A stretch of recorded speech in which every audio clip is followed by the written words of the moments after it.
दलितों के लिए बराबरी की बातें करना आसान है और उन्हें बराबरी का दर्जा देना बहुत मुश्किल है।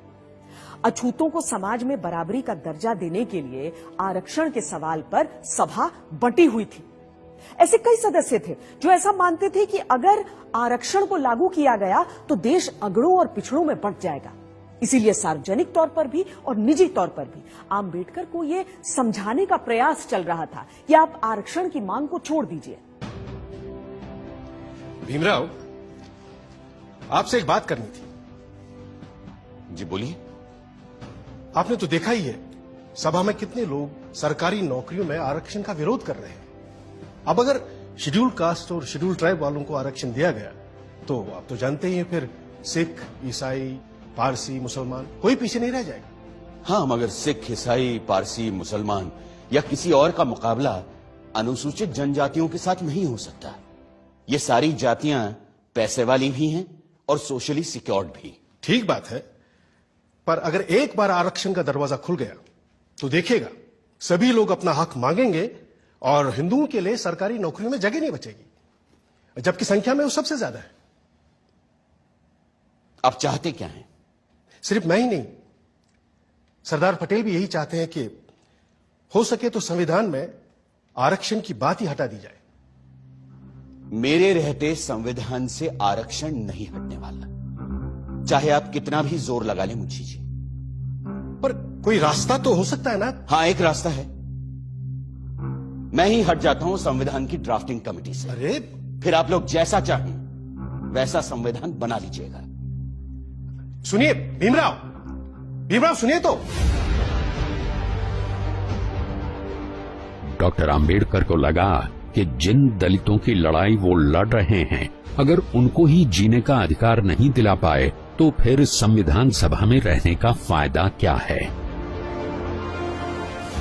आंबेडकर ने न सिर्फ संविधान बनाने के काम से खुद को अलग कर लिया, बल्कि ये भी इशारा कर दिया कि वो न सिर्फ ड्राफ्टिंग कमेटी बल्कि कानून मंत्री के पद से भी इस्तीफा दे देंगे।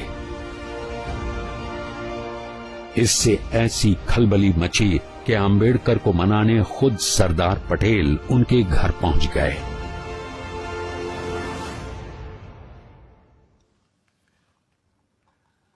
मुंशी जी की बातों से आप नाराज हो गए भीमराव? लेकिन वो तो आपकी बात लेकर आए थे मेरे पास, इसीलिए मैंने कहा कि मैं ही ड्राफ्टिंग कमेटी से हट जाता हूं। आप तो जानते हैं कांग्रेस क्या पूरे भारत में दूसरा और कोई है ही नहीं जो हमारे संविधान को आकार दे सके। खुद बापू भी यही कहा करते थे। लेकिन आप उनकी बात मानते कहां हैं पटेल जी?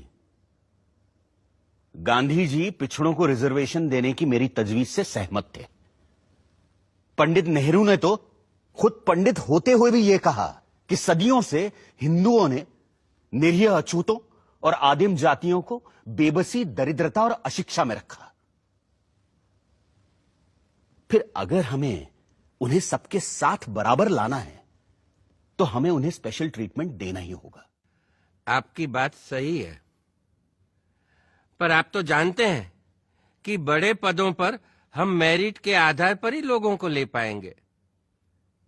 तो फिर क्लर्कों की नौकरी के लिए इतना बड़ा जोखिम उठाना? जोखिम? मुझे तो इसमें कोई खतरा नजर नहीं आता। खतरा यह है कि अगर हमने एक विशेष वर्ग को आरक्षण दे दिया तो बाकी के लोग भी आरक्षण की मांग करेंगे और भारत भर में जातिवाद का ये जहर फैलता जाएगा। जहर तो हमने पिया है सदियों से और फिर भी हम जिंदा हैं। रीढ़ की हड्डी तोड़ डाली आप लोगों ने हमारी, फिर भी हम लोग खड़े हैं। अरे एक बार हमें अपने बराबर आने का मौका तो दीजिए पटेल जी, फिर देखिए कैसे हम आगे निकल जाते हैं। और यह काम बिना आरक्षण के नहीं होगा। अगर फिर भी मेरी बातें आपको जहरीली लग रही हैं तो मैंने अपना इस्तीफा तैयार रखा है, आप खुद लेते जाइएगा। मैं बड़ा जिद्दी आदमी हूं आंबेडकर जी, लेकिन मूर्ख नहीं हूं। किसान हूं। देखकर ही बता सकता हूं कि कौन सा बीज कल मुझे अच्छी फसल देगा।